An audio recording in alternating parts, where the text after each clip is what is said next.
Hi friends, welcome back to our channel. మీరంతా ఎలా ఉన్నారు? నేనైతే బాగున్నాను. మీరందరూ బాగుండాలని నేను మనస్ఫూర్తిగా కోరుకుంటున్నాను. ఈరోజుటి వీడియోలో ఏంటంటే ఫ్రెండ్స్, కాలీఫ్లవర్ బజ్జీలు ఎలా తయారు చేసుకోవాలో చూద్దాం.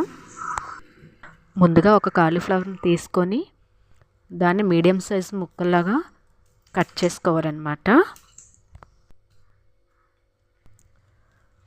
నేను కట్ చేసి చూపిస్తున్న సైజు ముక్కలు అయితే సరిపోతాయి అన్నమాట. ఆ సైజులో మీరు కాలీఫ్లవర్ని కట్ చేసుకోండి. అలా కట్ చేసినవన్నీ ఒక ప్లేట్లోకి తీసుకోవాలి. ఆ తర్వాత ఒక స్టవ్ పైన ఒక గిన్నెతో కొంచెం నీళ్ళు వేసుకొని అందులో ఒక టీ స్పూన్ సాల్ట్, ఒక టీ స్పూన్ పసుపు వేసి ఒక 5 minutes నీళ్ళు బాగా వేడెక్కనివ్వాలి. ఆ వేడైన నీటిలో మనం ముందుగా కట్ చేసుకున్నటువంటి కాలీఫ్లవర్ ముక్కల్ని అందులో వేసుకొని ఒక 5 minutes బాగా ఉడికించుకోవాలి.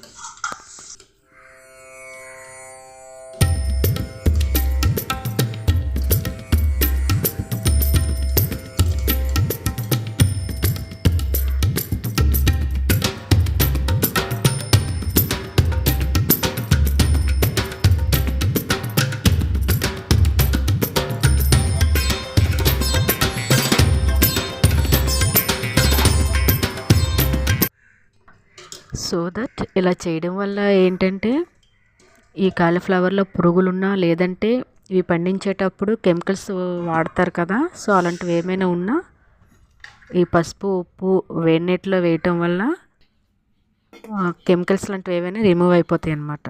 సో అందుకని ఇలా వేసుకోవాలి.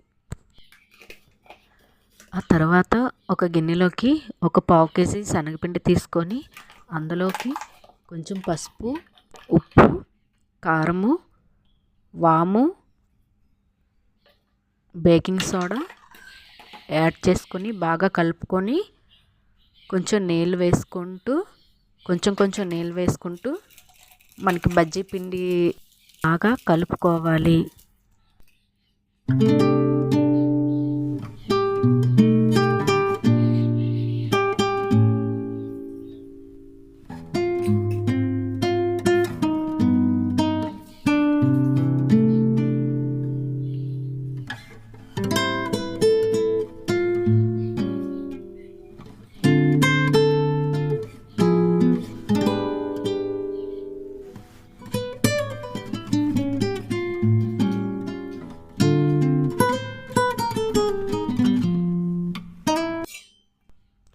ఆ తర్వాత స్టవ్ పైన ఒక కడాయి పెట్టుకొని అందులో డీప్ ఫ్రైకి సరిపడినంత ఆయిల్ వేసి బాగా వేడెక్కనివ్వాలి.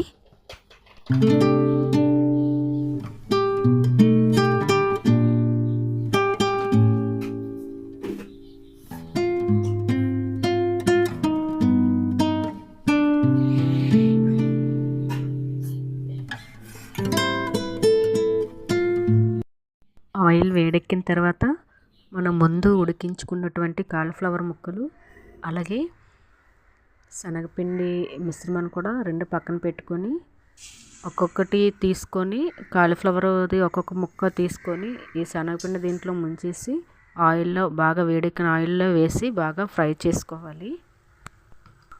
అవి బాగా వేగిన తర్వాత ఒక గిన్నెలోకి తీసుకోవడమే. చాలా రుచిగా ఉండే కాలీఫ్లవర్ బజ్జీలు రెడీ అయిపోయినట్లే. సింపుల్ అండ్ టేస్టీ, చాలా బాగుంటాయి. ఒకసారి ట్రై చేసి ఎలా వచ్చిందో నాకు కామెంట్ సెక్షన్లో కామెంట్ చేయండి. అలాగే నా వీడియో మీకు నచ్చినట్లయితే లైక్ చేయండి, షేర్ చేయండి, సబ్స్క్రైబ్ చేసుకోండి. Thank you for watching.